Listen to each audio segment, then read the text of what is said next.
कि अब बिला वजह सोशल मीडिया पे इमामत की तनख्वाह बढ़ाइए, तनख्वाह बढ़ाइए, तनख्वाह बढ़ाइए। ये 30 दिन जो खाना खिलाते हैं ये बहुत बड़ी बात है। ये जो गरीब लोग हैं 100-100 रुपए चंदा देके 5000 तनख्वाह देते हैं, बहुत बड़ी बात है। वरना इमामत करते हैं उसकी तनख्वाह की क्या जरूरत है, मगर मस्जिदों को चलाने के लिए वो तनख्वाह देते हैं। ये बेचारे खुद गरीब मजदूर मुफलिस किस्म के लोग हैं, 25,000 रुपए महाना कहां से लाके आपको देंगे। आप फजर से लेकर जोहर तक आजाद हैं, किताबों का मुताला करें, मदरसे में जाके पढ़ाएं, वहां से 10,000 कमाए, मस्जिद से मिले, दोनों तरफ से मिलकर के एक खुशहाल जिंदगी गुजारे। फ़कीर मोहम्मद शहरियार रज़ा क़ादरी पूर्णिया बिहार से अर्ज़ कर रहा हूँ कि अभी एक हफ़्ता पहले मेरी तकरीर हुई थी बिहार बंगाल के सरहदी इलाके में, जिसमें इस्लाह मुआशरा के उन्वान से गुफ्तगू हो रही थी।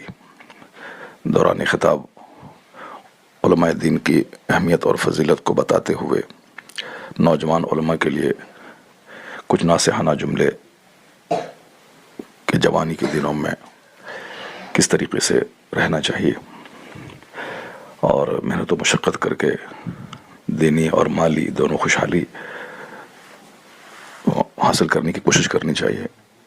और उसी दौरान सबक़त लिसानी से कुछ जुमले ऐसे निकल गए हैं जिसके ताल्लुक़ से उलमाए कराम और अइम्मा मसाजिद में बिलखुसूस काफ़ी नाराज़गी पाई जा रही है, और वो नाराज़गी उनके तबसरों से ज़ाहिर है। तो मुझको ऐसा लग रहा है कि मेरे जुमले से तकलीफ़ पहुंची है, और वाकई तकलीफ़ पहुंची है। तो मैं तमाम अइम्मा मसाजिद उलमाए कराम से माज़रत खा हूँ कि मैं अपने उस जुमले को वापस लेता हूँ। अल्लाह करीम की बारगाह में मैं तौबा करता हूँ कि इलाही तो अपने करम से, अपने फजल से मुझे नाज़िबा, गैर मुहज़्ज़ब और ऐसे जुमले जिससे आलिम दीन की तौहीन के पहलू निकलते हों, अइम्मा मसाजिद के उन तमाम जुमलों से मुझे बचने की तौफ़ीक़ अता फरमा, और मुझे और सारे उलमाए कराम को एक दूसरे की इज़्ज़त करने की तौफ़ीक़ अता फरमा। आमीन।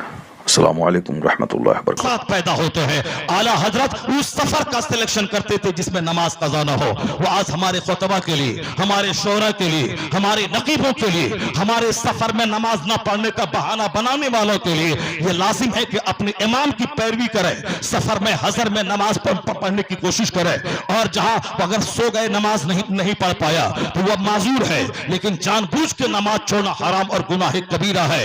अरबों रुपए कमाने वाला दुनिया से चला गया, कुछ नहीं मिला सिवाय हसरत और मायूसी के, कुछ नहीं मिला।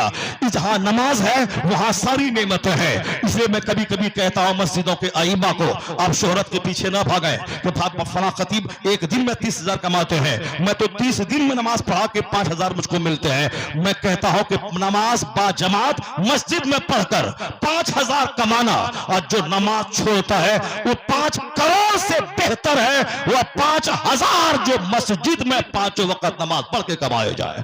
इसलिए आप बादशाह हैं, आप 5 वक्त नमाज मस्जिद में पढ़ाते हैं। अगर इमामत में कुछ टेंशन हो वो टेंशन को अंदाज कर दे। टेंशन बिजनेस में भी है, टेंशन कारोबार में भी है, टेंशन नौकरी में भी है। जो गवर्नमेंट के जॉब में उसे भी डर लगता है गवर्नमेंट हटा देगी।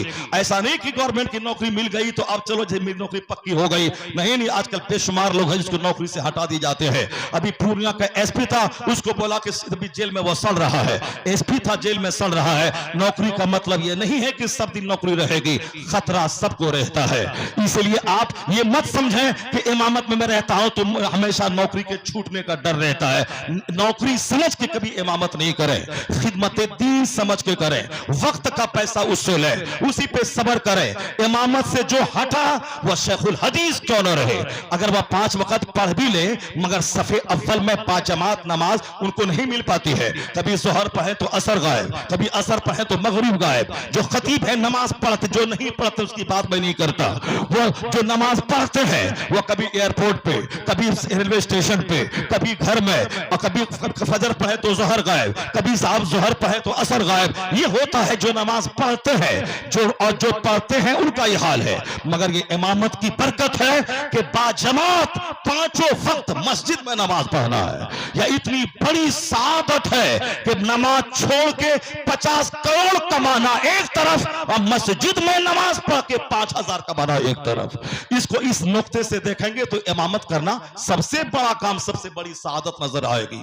हाँ, पैसे के हिसाब से देखेंगे तो पैसा भी नहीं मिलेगा, और जो सआदत मिलनी चाहिए वह भी नहीं मिलेगी। पैसा तो उनके पास चला गया, आपके हिस्से में सिवाय शिकायत के, सिवाय गीबत के और सिवाय दौलतों की हसरत के कुछ नहीं मिला।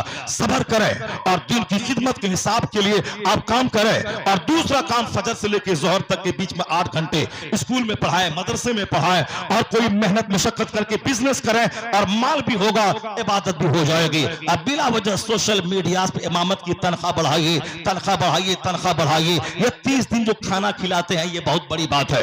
ये जो गरीब लोग हैं 100-100 रुपए चंदा देके 5000 तनख्वाह देते हैं, बहुत बड़ी बात है। वरना इमामत करते हैं उसकी तनख्वाह की क्या जरूरत है, मगर मस्जिदों को चलाने के लिए वो तनख्वाह देते हैं। ये बेचारे खुद गरीब मजदूर मुफलिस किस्म के लोग हैं, 25,000 रुपए महाना कहां से लाके आपको देंगे।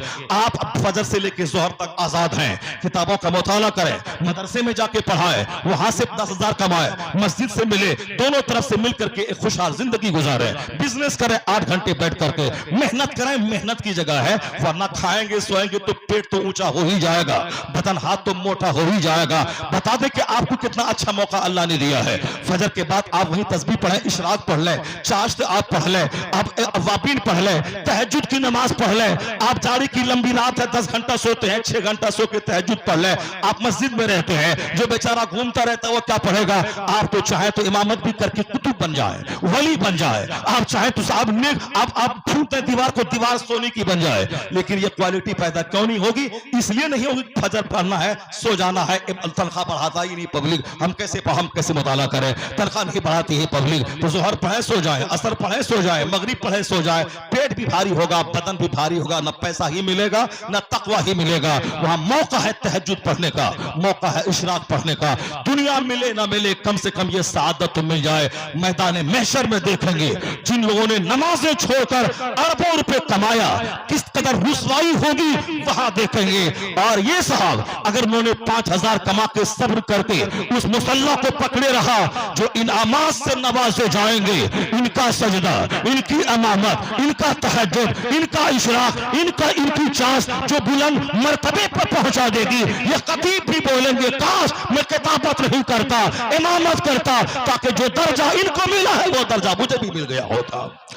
आखिरत रुखी तौर पर सोचेंगे तो दुनिया में जीना आसान हो जाएगा। आप भी किसी दूसरे मालदारों को देखेंगे तो दौलत तो नहीं आएगी, हसरत के साथ मर जाएंगे।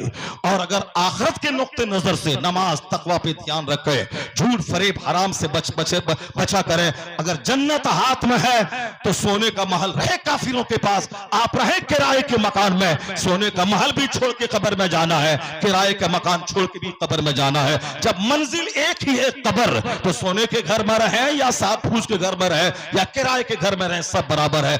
आखिरत से हट के सोचा तो जहर खा के मरना होगा, बाईपास सर्जरी करनी पड़ेगी, स्टेंट लगाना पड़ेगा, फांसी के फंदे पे लटकना पड़ेगा, नहीं तो चेहरा काला रहेगा। दूसरे पैसे वाले को देख करके हसरत करते रहेंगे, और इसी तरह से मायूस डिप्रेशन का मरीज होके न दुनिया मिली और इबादत भी नहीं है तो उक़बा भी नहीं मिलेगा। दोनों जहान की तबाही आखिरत और सुन्नत से हट के जीने में है, और दोनों जहान की खुशहाली आखिरत, इबादत और जन्नत की रोशनी में जीने में दोनों जहान की खुशहाली है। अल्लाह तबारक व तआला हमको और आपको सबों को अपने मुआशरे की तमाम बुराइयों को धीरे धीरे दूर करने की तौफीक अता फरमाए।